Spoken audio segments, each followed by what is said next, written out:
what it was. Apart from the fact that Father Ted acted creative line does loads for, you know, transgender and that, and cried about a transgender attack or something. I don't know what the guy. We need to check it out. Someone needs to investigate soon.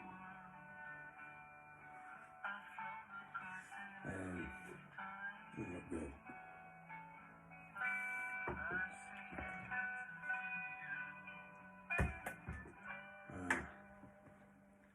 I remembered what I needed to do.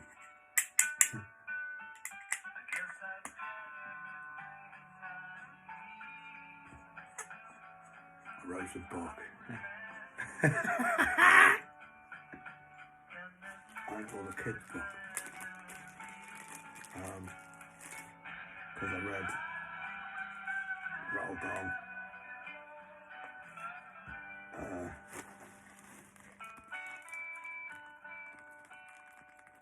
This boy, and loads of shit happens. I mean, the bridge of his nose gets cut off himself, and he has it put on, luckily, back on.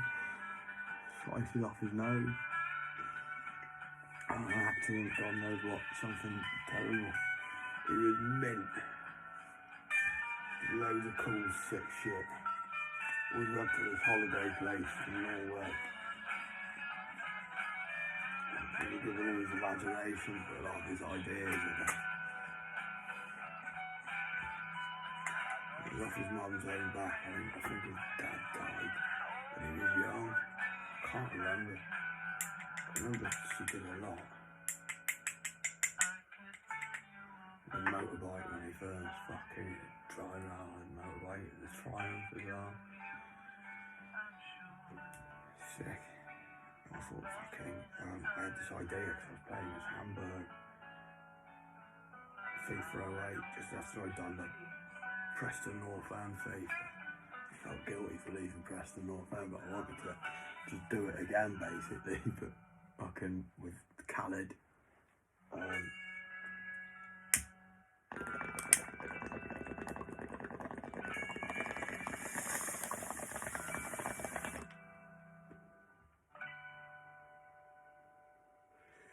thought, fucking hell, Hamburger, the only Berg, URJ. There are some more, and sadly, so it might never withstand the test of making enough sense. I've already read it. I read The Country Life. I don't know if that got released. That was funny. Basically, the point, The Country Life, but the underlying, you know, reason of why I got the answer back to people who go, oh yeah, you're a sheep shagger, you're from Wales, because you get it a lot, because Shrewsbury don't like to identify with Wales, they like to identify with England, so they always go on about Wales being sheep shaggers. It's horrible. I thought, it's the perfect answer back. Yeah, well, you're jealous, mate, because you do not have the sheeps to shag. We've had practice.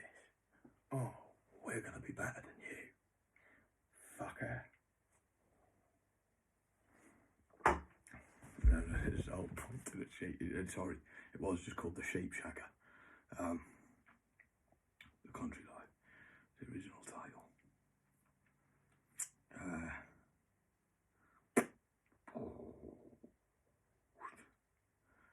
Here it goes, right? Nuremberg. Naturally, it's me, I would have a book called Nuremberg. If you've ever noticed in Germany that all the bergs in the country end in URJ, as opposed to ERJ, like a burger, as opposed to iceberg, like Wolfsburg, Hamburg, Duisburg, or Duisburg, or Duisburg, Freiburg, Magdeburg, Augsburg, or even Salzburg of Austria is a berg with a URJ. All of them within them western, eastern, unland mountains except one, Nuremberg, right smack bang in the middle of all this Nuremberg with an ERJ. Very peculiar spectacle on a map seeing this one Berg ERJ amongst all those Bergs URJ, Borgs OURGS, and even Borgs ORG, Borgs OURG, being French like Strasbourg, Luxembourg, because that's where it came from, inspired by name, and Borg being Scandinavian, like Aalborg, Gothenburg, Helsingborg, Borgholm. It is known that a Berg, URG, and a Berg, URGH, and a Borg, OURG, and a Borg, ORJ, all mean settlement, each of their respective languages. Berg, URG, German, French, OURG, Borg, and Borg, ORG, Scandinavia. This still does not explain anything about Berg, ERG. Many smart scientist type people will tell you that Berg, ERG means settlement on mountains. Well, let me tell you something. For one thing, I am not one of them smart people. For another thing, I'd never tell you that. See, Norway's tallest mountain is called Goldhoppigen in the Jotunheimen National Park, 8,100 feet above sea level. Norway's second tallest mountain is called Glittertind, also in Jotunheimen National Park, 8,083 feet above sea level. For whacking bits of actual truth amongst all this nonsense. So you've got that actually is true about the two mountains there.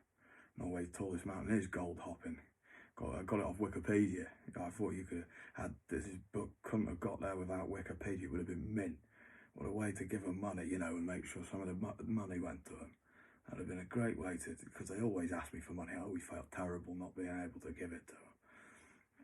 Norwegian, I just go on share the meal, UNICEF, because you can do it at your own pace. If you don't have the money that month, you don't have to pay. But that month, if you got like a tenner, you could give them a tenner. You can give them whatever you want, however small, however big. It's brilliant. It's just simple on that. Now, you may say that Berg, Borg, and Borg mean the same thing in each of their respective languages. Then how come there's a Gothenburg spelled URG in Scandinavia, which spelling is all Borg, ORG, which is a very good point. But you see, what we know as Gothenburg in England is actually known as Gothenburg in Sweden. But there is a Bergen, ERG, in Norway. You may say sometimes that has something to do with the Bergen, Nuremberg, Bergen, ERG. I would say to you that you are almost right, for that is exactly pretty much where our story begins, in Little Sostra, a fishing village near Bergen. Little Sotra is a fishing village near Bergen. Sadly, Bergen is too like Gothenburg, and that in its native language it's actually Borgwithin. Bjorn. No, because that's Bjorn Borg. Bjorgvin. I'm an idiot. I can't spell very well. If I keep it, basically it's BJORGVIN.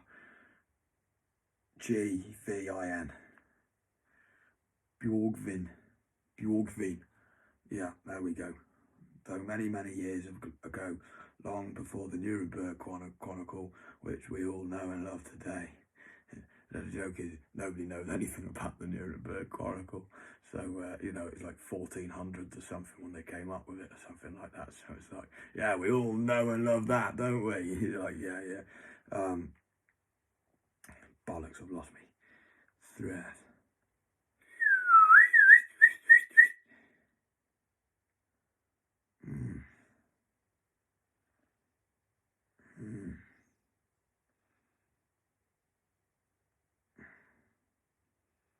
Oh, for fuck's sake. Where did that one pop out and then just disappear? Both each in their respective outcome, government span. It was boring. It was a very good point you said. All we know is Gothenburg is actually spelled as Gothenburg, and it's, but there's Bergen. Bergen, Nuremberg, I would say to you, almost right. Nearly exactly Sutton, Bjorkvin. Nuremberg, which we all know and love today, was even thought of. Thank you, Jesus. I really lost myself. I really undershot myself. I thought I'd read a lot less. When all was known of Nuremberg in those days was King Conrad III's established Burgravites. I mean, they actually were called Burgravites, and there was a King Conrad III of Rabsburg Castle. Burgravites was set up by King Conrad as the first administration and court surrounding the imperial territories of Rabsburg Castle. It was Rabsburg Castle because the castle itself was owned by the House of Rab of Austria. Gottfried von Rabs III was particularly nasty ruling Burgravite. Many would say the nastiest. He had a chip on his shoulder because he was not given the title of Rab like his predecessors, Gottfried II of Rab. He was just Gottfried III. Those smartest people of history may tell you otherwise. Me personally, I don't know where they get their information from anyway. This made me feel as he became more common. As a result of this, he gave himself the title of Burgravius de Nuremberg. Nuremberg was the town's name before it was with a URJ, basically. He was given a name. We know the Nuremberg because at a central position it thrived on trade, which meant it constantly, that is actually true, it was actually called Nuremberg with a URJ and then it changed. Constantly was dealing in different figures. This is probably why it was given the name Norrin in those days, which means or to do with numbers. I don't know if Norrin is to do with numbers or I just blagged it. Some bits, yeah, I just completely just make up, straight up lie. I mean, it's very obvious, especially to a parent. Original castle of Raab called Burgrabs and Thaya, which is situated in Lower Austria, 1,496 feet above sea level. That is true. It is. The castle of Rab is Burgrabs and Thaya, which is situated in Lower Austria, 1,496 feet above sea level. For argument's sake, we'll call Rabsburg Castle Nuremberg Castle, so not to confuse the two. But in those days, it could be known as Rabsburg, I swear by it. Back to Little Sotra, near to Bergen. There were 5 fishing friends who had all grown up together in Little Sotra, who had all been passed down for 2 by death of their pops in the Civil War. There was a lot of civil wars around. This was just managed to find a time in Norway where they didn't civil war or given or even made a 2-man at most rowing boat with sails and some tackle in order to catch great catch. These 5 friends would have to either row or preferably sail depending on the weather. From Bergen to Helsoy. You kike. The fuck? And then out to the ocean. Now it would have been a lot quicker if they had boated past Toftaroina to get to the ocean, but they insisted that the best catch was where they went. On a good day, they would come back with a medley of bass and salmon. You get too into the fucking, like, you read it like how it's fucking said. That's why Paul and others should read. You should have it how it's pronounced, so you don't make these stupid mistakes of going salmon. No, it should be spelled S-A-M-U-N, salmon, for fuck's sake. It's not salmon. You don't fucking say salmon, do you? Why it's spelt salmon then, you fucking kike? Just trying to confuse us all. Kike. Salmon, tuna, herring, and all sorts of other delicious fish and crustaceans. Crab, crayfish, and even lobster too. No one could argue against. I hate it when I lose my fucking place. It's horrible. Argue against their favourite route because of all the other fishermen would only fish specifics like lobster catchers and a herring man and the trawlers of the bass. I love that line. And the trawlers of the bass. It's like, oh, that's good, that is.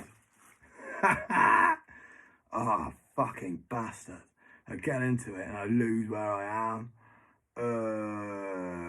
And the trawlers of the bass. Come on, trawlers of the bass. Where the fuck are you? There you are. And the trawlers of the bass. Yeah. They were quite something to return with. They were quite something They were quite something to return with such a range of fish they caught. They were quite something to return with such a range of fish they caught. Oh, don't lose it again. Such fine examples of each specimen too. I would be lying to tell you that their townspeople were not somewhat amazed when they would return with a triumphant catch like the one I did describe, and when they did not, when they did, they were seen as something of local heroes by the townspeople of Bergen, and they were the talk of the town. They never kept their secret technique to how they would haul in so many out of the circle of these 5 fishing friends: Hain, Ogar, Age, or Agar, or Agar. Yeah, basically, I think I just winged it. I don't think they're even, I didn't know any Norwegian names. I just made it look like it could be Norwegian. A, little a, G, little a, E. Ogatth, Hain. It's like Kane, so I just changed it to H.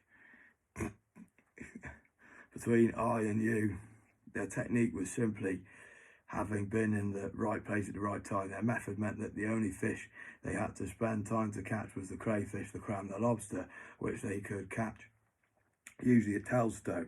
You see, during this time of the 1100s, for many of the Catholic era, it was peak time for the rich gentlemen of the land to get a band of fellows with some armour and some weaponry and horses, get on a big boat and go crusading into African Arab countries and pillage them of their gold and their women and their jewels in the name of the Lord Jesus Christ.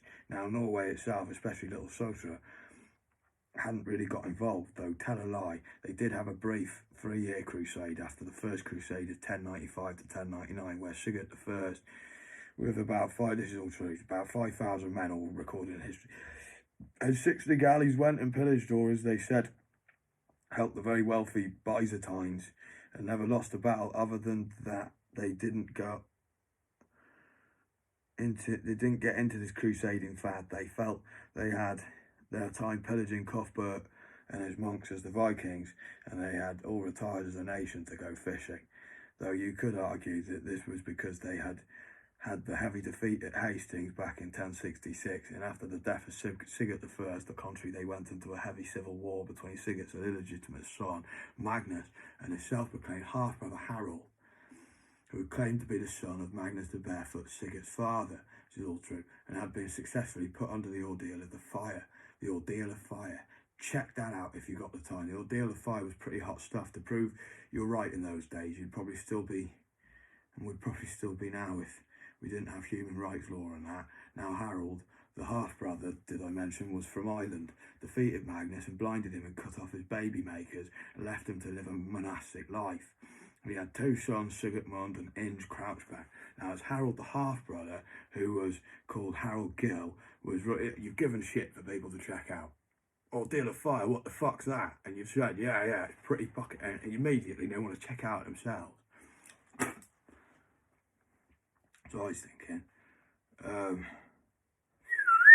Magnus Barefoot, he had gone through an ordeal of fire in Denmark to prove his claim. Although Harold Gill didn't recognise him, he trusted him enough for Sigurd Sleb to kill Harold Gill in his sleep in 1136 in Bergen. Sigurd Sleb then proclaimed that he was now king of Norway, which was to the sons of Harold Gill and their council's disfavour. They immediately went into civil war, and Sigurd Sleb, as a way to gain stronger alliances in favour of the people, joined forces with the monastic Magnus, the illegitimate son of Sigurd I, who was now known as Magnus the Blind, and they went head to head truly with the savvy council of Harold Gill's sons, Sigurd and Inge Crouchback, were too young to partake as they were still infants at this time. This conflict dragged out until 1139, when Sleb and Magnus the Blind were defeated at the Battle of Holmengra, where Blind Magnus was killed and Sigurd Sleb was captured and tortured to death. Now, Sigurd and Inge Crouchback's dual monarch was cooperating quite well until 1142, when the arrival of another man who brought his mother along as well, this time from Scotland. It could have been Hebrides, claimed to be the son of Harold Gill, and on this occasion underwent no ordeal of fire, was given equal share to the kingdom along with his so-called half-brothers Crouchback and Munn. This man was called Oystein, Haraldson, and this is where things once again started going tits up by 1155. Haraldson and Munn turned on Crouchback, but since our story is set just before this, during the peacetime, we don't necessarily need to concern ourselves on this, though it is bloody interesting. I would recommend it to anyone who is fascinated, because it gets even more bizarre and funny and bloodthirsty. It seriously does. I can't even remember it, but it just does. It's like, whoa. It is like, fucking hell, they do a lot of shit in like 100 years. Swedish, on the other hand, had really fallen fancy to the idea. Whilst Norway had all that civil war and tragedy within the whole time, Sweden had many of these regal, crazed crusaders setting sail, their grand vessels at Stowe, where a direct current from the North Sea and strong winds could sail them all the way down to Morocco. Morocco, I'm going to say. Why? Because it's fucking spelt so wrong. 2 R's. Morocco. It's really Morocco. I put K's there. Not, the way it's spelled is like Morocco. Immediately what you want to say, Morocco. Morocco it is, you kike. You spell it so wrong. This trail went past Helsoy, where the 5 fishing friends would go out to the sea. They had initially decided to go that way, so they weren't going out with all other fishermen at Toftaroina.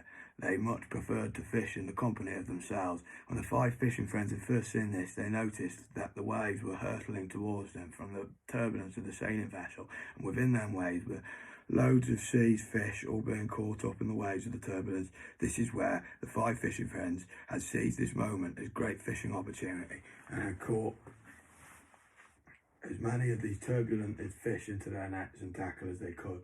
This was how many they caught, so many. They had 2 problems. One was that these vessels weren't always sailing every day, so it was a once a month thing, or on a good month every fortnight. The other issue was that the crustaceans they were getting at Telstow were seen as Telstow's crustaceans, and the fishermen of Telstow, you know, the lobstermen, were seen as the ones who should be catching them. In fact, everyone else who was seen taking Telstow's crustaceans should be dealt with by whatever means necessary, whatever they got used, from a bow and arrow to a crossbow, or even if they had to jump on deck with a posse and swords and knives and spears to wipe them crustacean things out. This meant that the crayfish, the crab and the lobster are also quite a task to get hold of for the 5 fishing friends. They would have to go very early in the morning at about 5 or 4 in order to get them before the local fishermen. Sometimes they would boat across Hurdler or over the Blomoina, so the damage of their theft wasn't so severe, though the crustaceans in Hurdler and Blomoina were never as so plenty or grand as the ones in Telstow. That was probably why the people of Telstow got so upset when people stole their crustaceans. The 5 fishing friends would sometimes have to keep the crayfish, crab and lobster in a dank cave just under Hurdler. That's what dank actually means, a cold, damp place.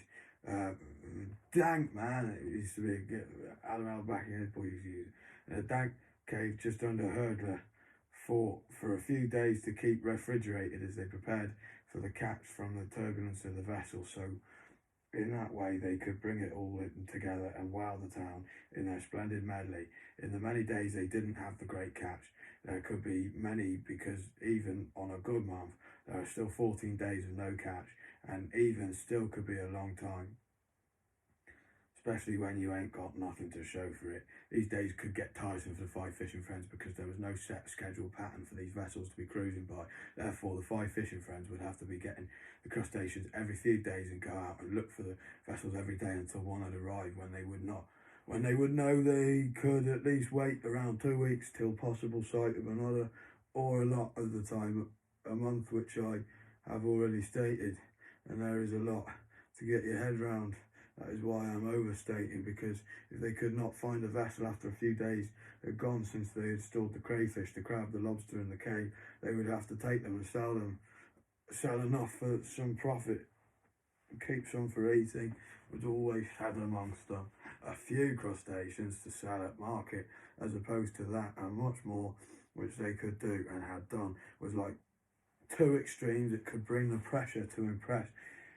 Certainly I can imagine on the days when no vessels were going by, the 5 fishing friends were prepared for this by packing their pipes and some relief from David's family plan, which David would go do for them on a special discount price for old time's sake. They would row or sail depending on the weather. It's not his, it was his family's. Whether to one of the islands north to Fedja, southeast of the Seine, where they could sit back, smoke up. The idea of David was that he had a father who he's like a fantasy opposite father at Kwame's, where he goes in the army to. They say what he says is that he's a descendant of Hannibal or something like that. There's one African gazer amongst all the Norwegians. This time you did get African people. Naturally, people traded, boats were made, people from Africa were around for some more times than they make out. Like they were around in medieval days. Naturally, you know, they were popular as soon as they were found. They were like, oh, come on, man, give us a break. No, we've got you now. That's what people were like. Imagine he came up with the army of Hannibal and then heard there was really fine ladies in Norway, so he bucked off down to Norway, and his family ended up there. So he somehow ended up with this plant of bud. I don't know. I've lost my place, I do know that. But yeah. They would row or sail, depending on the weather, to one of the islands north of Fedja, southeast of Vassayen, where they could sit back and smoke up on some mossy rocks, which would make excellent thrones beneath some deciduous trees. I think Dad, like, yeah, on days like these, you know, like Van Morris, days like, you could hear our 5 friends worrying amongst themselves about how they were going to reclaim the dying fame from a long time with no big catch. It was quite obvious that the 5 friends craved, you know, the famous 5. That's why they were 5 friends. Enid Blyton craved that fickle sense of importance they got from their townspeople when bringing in one of their big catches. It personally bothered all of them when they lost it again. And although out of all of them, to an untrained mind, you would think it bothered David the most, deep down really it was Nuremberg who seen at least as a moment's passing.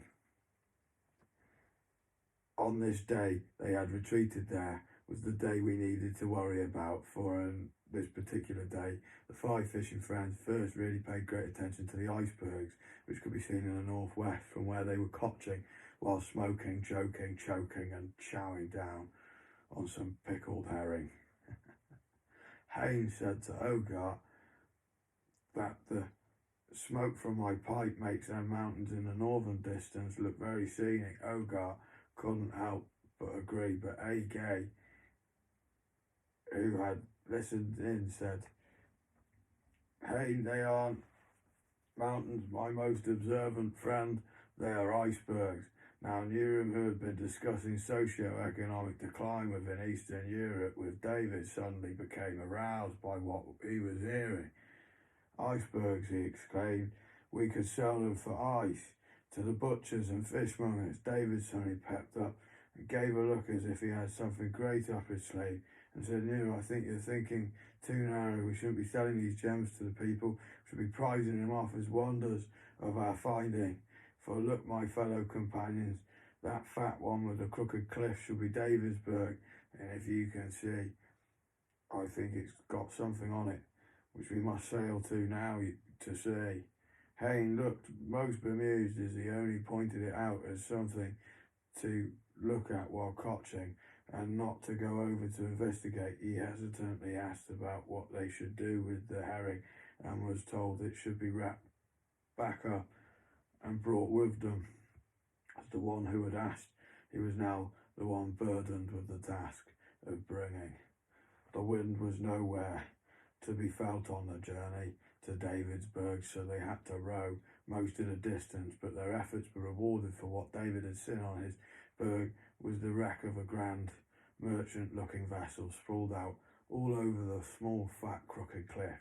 Never before had the Franz been such a plunder of plenty, such a plunder of plenty, nor had they ever been so close to so many dead bodies before. The peril in their faces was still fixed from the life that was taken from them, although they had been told stories of their father's experience of battling for Gil and Nurem's pop who fought under Magnus.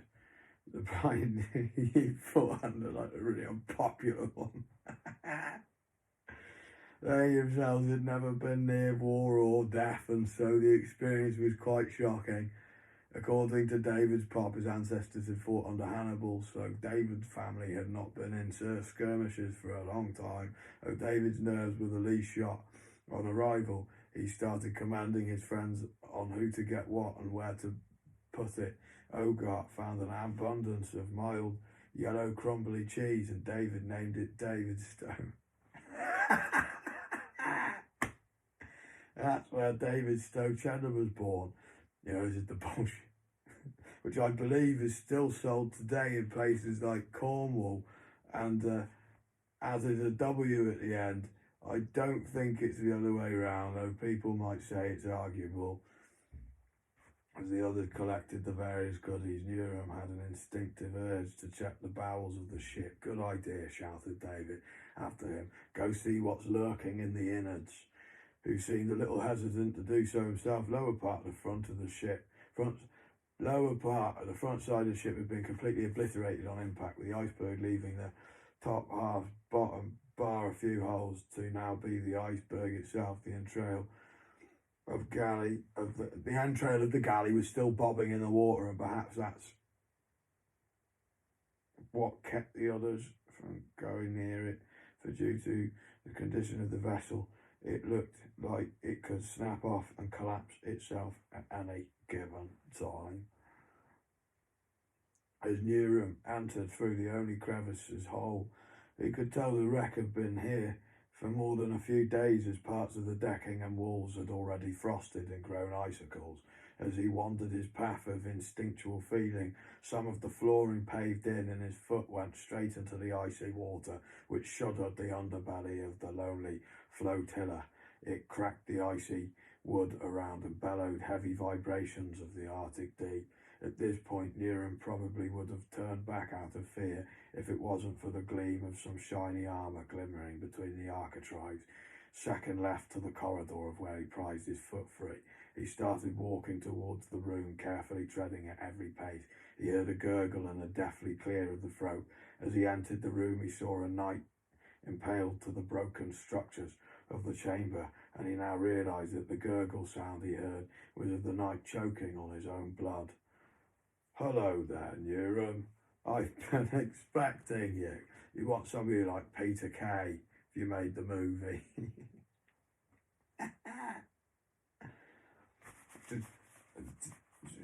Based on Big Lou, in the sense of just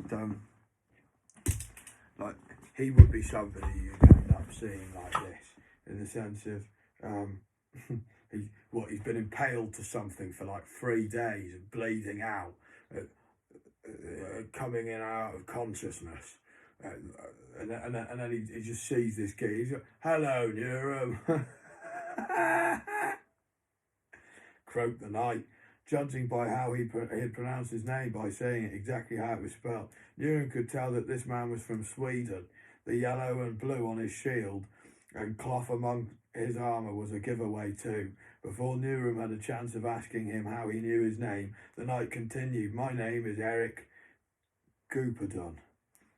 I am a knight of Ostergotland, from the order of Konungair, under the King Sverker, the elder of Sweden." There was a Sverker in that. Nurem still really wanted to find out how Eric had known his name, but he thought he better not, since the look of how this vessel and even Eric had frosted over. He must have been waiting here for a good few days to say his piece, so Nurem refrained. "I was sent on a reconnaissance mission with my men into Russia, forwarded by the Danish Lord Magnus Henriksson, the Pretender, that I, Sir Eric Gooperdun, the Intractable, must travel to a settlement called Moscow, which by Yuri Dolgurakai, who I was told used to meet the old prince or Posadnik, if you like, of Novgorod. Sviatoslav, SVIA, Sviatoslav, Sviatoslav Olgovich, and have their contracts and declarations signed and confirmed within their own privacy, which in their time of doing it was just a minor burg, URGH, in the western border of Vladimir Suzdal Principality. But now Dolgorukai has apparently fortified it with wooden walls and a moat, and it is beginning to expand, which could be disastrous for Sweden's conflict with the Novgorod Republic. My fellow brethrens, Lars the Rigid, Olgaworth the Adamant, Loughborough the Determined, Leilstrom the Uncertain, and Lazaro the Dogged, and Eldarum the Perverse were travelling straight into Novgorod. You had to have one with that. Eldarum the Perverse. He's just outrightly perverse. Eldarum, get back here. Stop looking at those girls, you dirty bastard. You make me fighting here. I'm sorry. Sorry, sisters of the church. Jesus, Eldaron, what do we do? You know that? Novgorod Republic, under the guise of merchants, recognising that there was no way of fooling the Vaka. So instead their target was the merchant elders, who they were hoping to gently influence and carefully dissuade. Find out more of the new appointed Posadnik of Novgorod, David Rostislavich, which they and we were made to believe by the pretender that we didn't understand of its motives, though as we were travelling to drop me to my correspondence with Horse, we started talking among ourselves. We each agreed that there probably wasn't going to come much of this Moscow. It was most likely overhyped trivia used by the pretender to send us on this pointless journey in the first place. Same with the business in Novgorod. As long as they weren't planning an invasion to us or our provinces, it didn't really matter which prince was ruling. Novgorod is run by the richest landowners in the Vaka, pretty much the same as anywhere else. Whoever funds the king's privy council has the most to say. We came to see that we, the most stubborn of Severka's orders of Ostergotland, were now not near our king to help him from Magnus's advance to help. Magnus's advance to become. What? You've been there for ages, you little kike. Just one little thing, always in the way of words. Order of Ostergotland now near our king's help from Magnus's advance to become king of Sweden. In this great moment of reckoning, we turned our direction back to Sweden in order to save our king. But as we cut through a different, it's like, mate, I forgot how fucking much there is. Become Sweden. In this great moment of reckoning, we turned our direction back to Sweden in order to save our king. But as we cut, it was the last bit, as we cut through a different direction to get back the fastest way, we hit icebergs in a perfect storm, and alas, no more are we, and no more will be our king to be most likely forgotten in history, like the Punid Burg of Moscow. You shouldn't concern yourselves like the Punid Burg of Moscow. You shouldn't concern yourself on my failed tribulations and my country's lost efforts. You know, it's better Magnus Henriksson taking the crown than Eric Jedvardsson. He's a right snake in the grass. Anyway, this not what I need to talk to you about, exclaimed the knight. Wise gypsy queen, who was later believed to be a witch and burnt at the stake near Oresund, told me, there's a place called Oresund, told me that when I meet my deep blue grave, the young man who will send numbers he will say. Nuremberg stopped the knight about there and said, but good sir, knight, this is not my burg which has befallen you. This is David's burg. He must be the one you require. I don't even have a burg. I interrupted him and told him to listen carefully. I don't have time for doubt. Why else would I know your name? Now it follows. Before I lie in my watery tomb, I must save the young man from his doom, because Norway will once more be in gloom as the civil war restarts soon. Yes, Nora, you'll be the only one among your peers who supports Crouchback, and you will be killed by your friends, who will now see you as an enemy, and your death will be approving for them, that they hold the warrior instinct 4 against 1. You must leave at once, start your adventure to the town of Numbers, which I believe is Nuremberg. There you will find your path, very similar to Tenacious D. You'll find your path, your legacy. This is all I can tell you, my young friend. Now you must uphold your end of the oracle and kick me off to my deathbed, as that is why your foot has been drenched in the water, so it was ready to do so. Nurem looked down at the soaking leg, which had started to dry since the knight had talked at him for so long. The knight closed his eyes, ready to embark on the nether region. Nurem gave him a shove in with his soggy foot, but because he was so skewered to the mould of the boat, all it seemed to do was jolt the knight back and forth. Nurem tried again and again, but the same result went to play to the knight's irritants. He opened his eyes. He closed his eyes, ready for this day. Oh, fuck's sake. Once more as he was bucked again. His bloody hurts, you know, he bethrilled. I'm sorry, but you were so well lodged in, I can't seem to kick you free, appealed Nurem. Come on, son, get a bloody move on, put your back into it, I haven't got all day, cried the knight. As the knight closed his eyes for the second time, Nurem took a few paces back so he could get a run up, hoping that it would add more oomph and fear. The knight opened his eyes. Whoa, whoa, what are you doing? You rigged. Look, just do a solid kick with the right weight distribution and counterbalance, and you're done. You don't start running in like you hate everything about me and what's just been said and done. I mean, what's that for a farewell? So after 3 more attempts, Nurem finally pried the knight free into his icy grave with his foot. When he got back, to his friends, Nurem said nothing of what he'd seen. He just helped load the rest of the David Stowe cheese back in the boat and acted like nothing worth seeing was down there.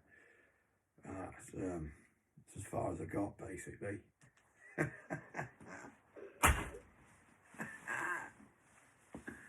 That was the idea. I didn't carry it on. Other shit came about. I had a job for a bit. You know, I did actually work for a bit, believe it or not. Honest. Didn't keep me long, you know. I had to be escorted by the police away from them once as well, but yeah, it doesn't matter. You know, showed I was very passionate to work.